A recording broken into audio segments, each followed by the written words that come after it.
Mumeze mute nshuti z'umuco habo? Arasozwa na Mr VIP. Uyu munsi tugiye kurebera hamwe ikeshamvugo. Ntibavuga bavuga.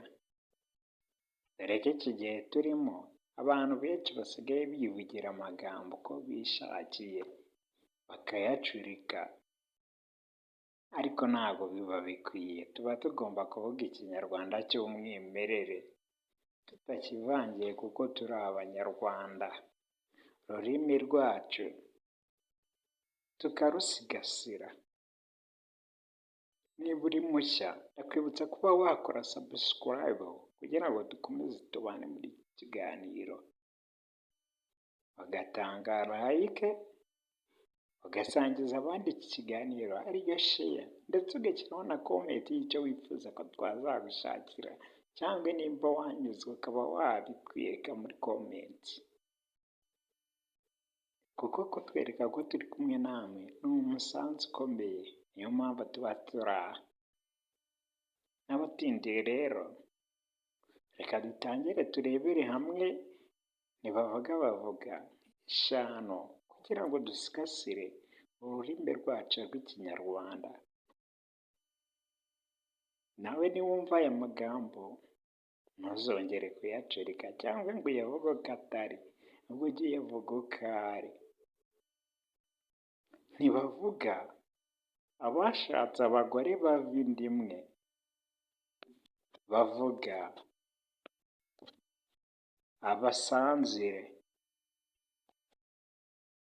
ntibavuga umwana w'umwuzukuru, bavuga umwuzukuruza,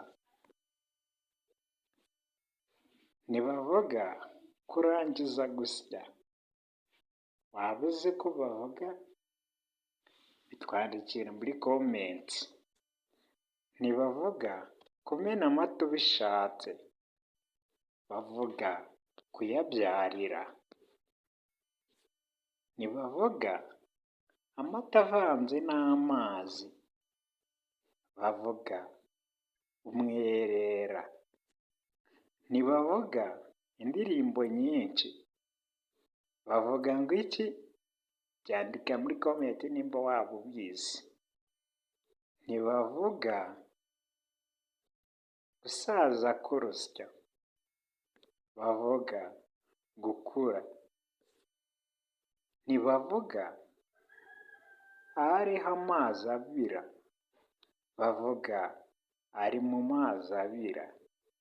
Ese ubisize ntibavuga bavuga iri keshamvugo usanzwe wari ubizi? Ese urabizi ukaba ubivuga nabi?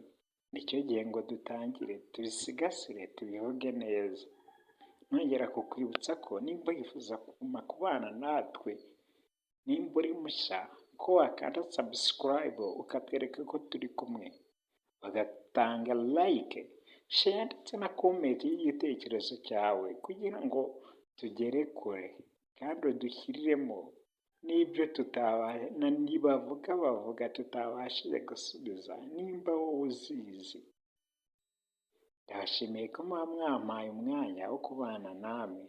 Dusubire ubutaha. Ciao.